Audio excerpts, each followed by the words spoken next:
Hey guys, how's your afternoon so far? I'm right now outside the gym.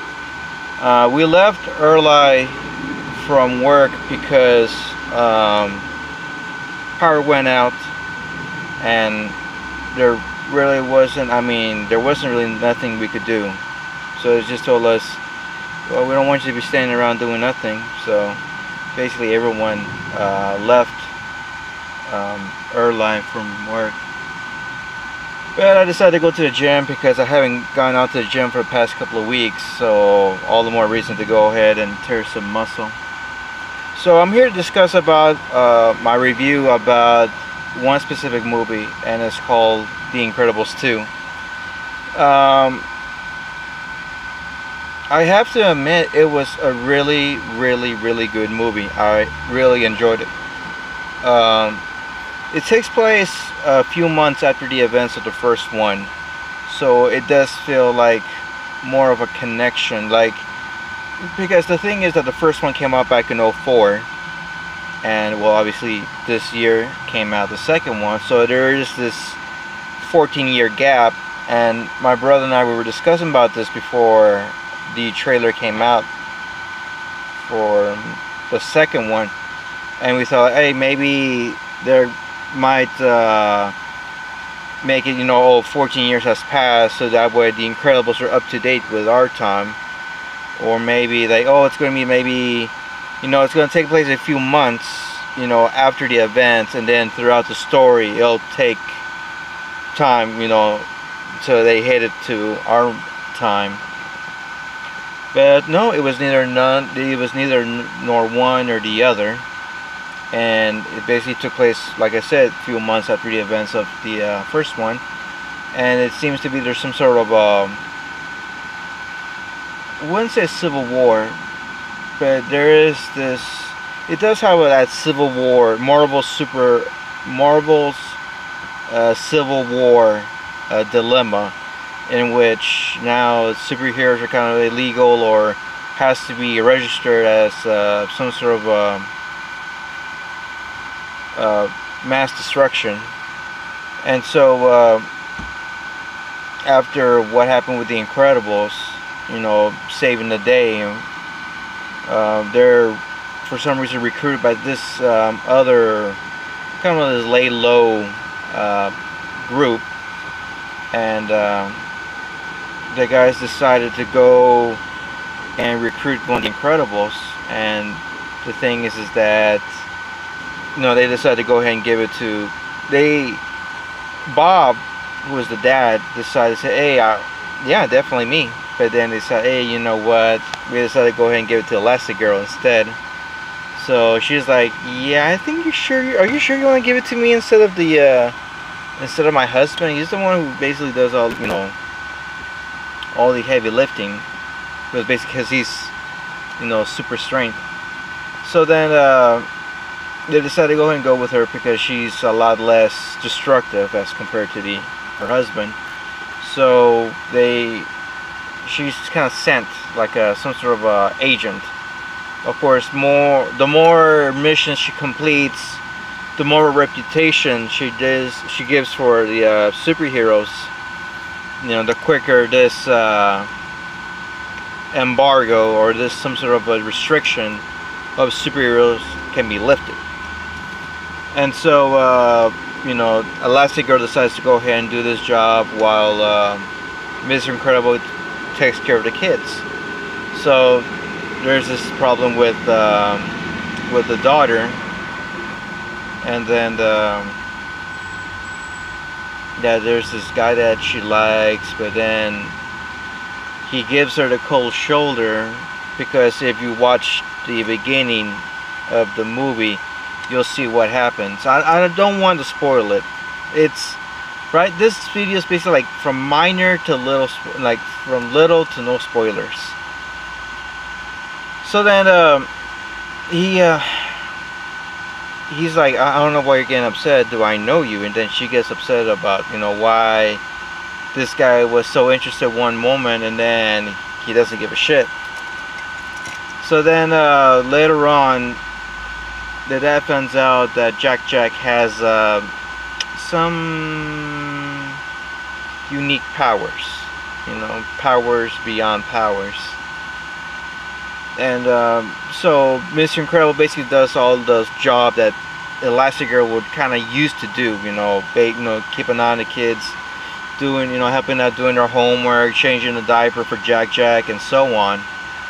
And this one, it was weird how you see Elastigirl doing it for the first one, and she doesn't look so worn out or tired.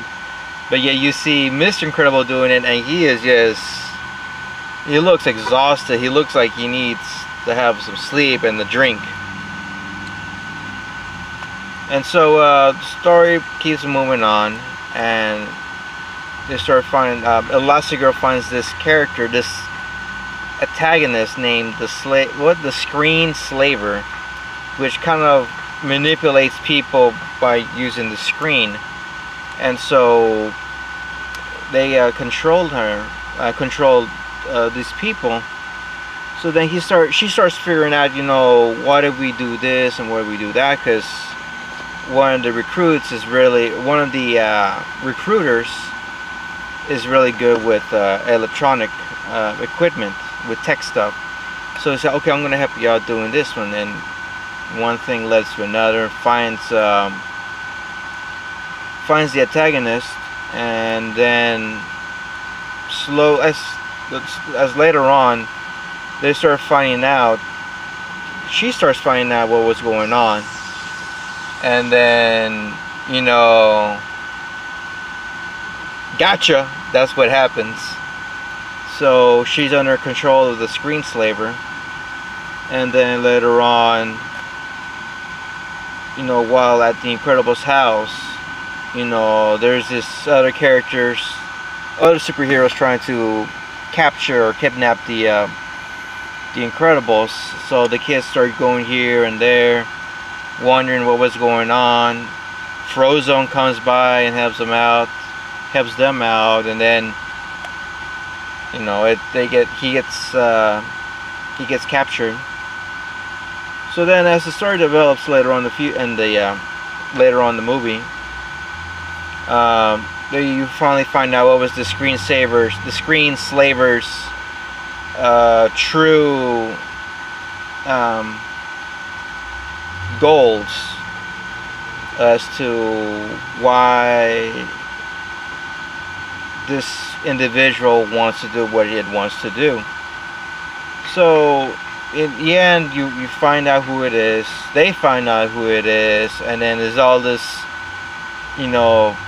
stuff going on, and I really enjoyed it. It was really good. And it's funny because when you watch Incredibles, you see this type of inspiration from the Fantastic Four, and I'm thinking to myself, like, how come the Fantastic Four can't do whatever shit the Incredibles just done? And for me, it just baffles me. Like, why not take something from there? Because they got it from them. Why not Fantastic Four take some inspiration from this movie? And so like I say, it just baffles me. But who knows of how the direction is, because I've been hearing rumors that Disney's planning to buy Fox, and they say it was going to be a partial, which they did, but who knows. They say that they're going to buy the whole thing. So I'm like, oh my god, what's next? What's next in Disney's agenda? What other properties, whatever series are they planning to buy, or what other channels or brands they're planning to buy later on? But yeah, it's something. But besides from Disney's agenda or goals of global domination, yes, I really enjoyed Incredibles 2. It was so good. It didn't feel slow. There wasn't, that I know of, there wasn't any plot holes, but everything was just done in such a correct manner.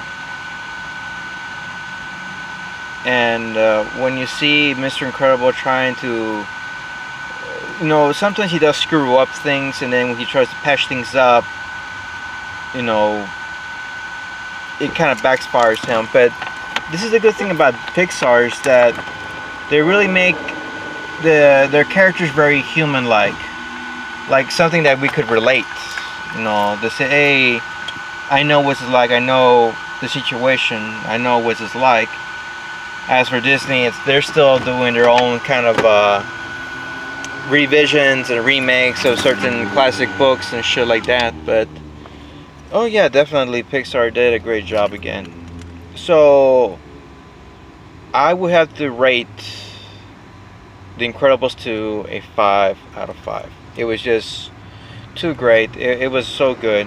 So I mean, I'm not so eager watching it again in theaters, so I might just stay put and wait for it to come out on Blu-ray. So that's pretty much it, my review for The Incredibles 2. So if you guys have any questions, do you have any comments, leave them right here below.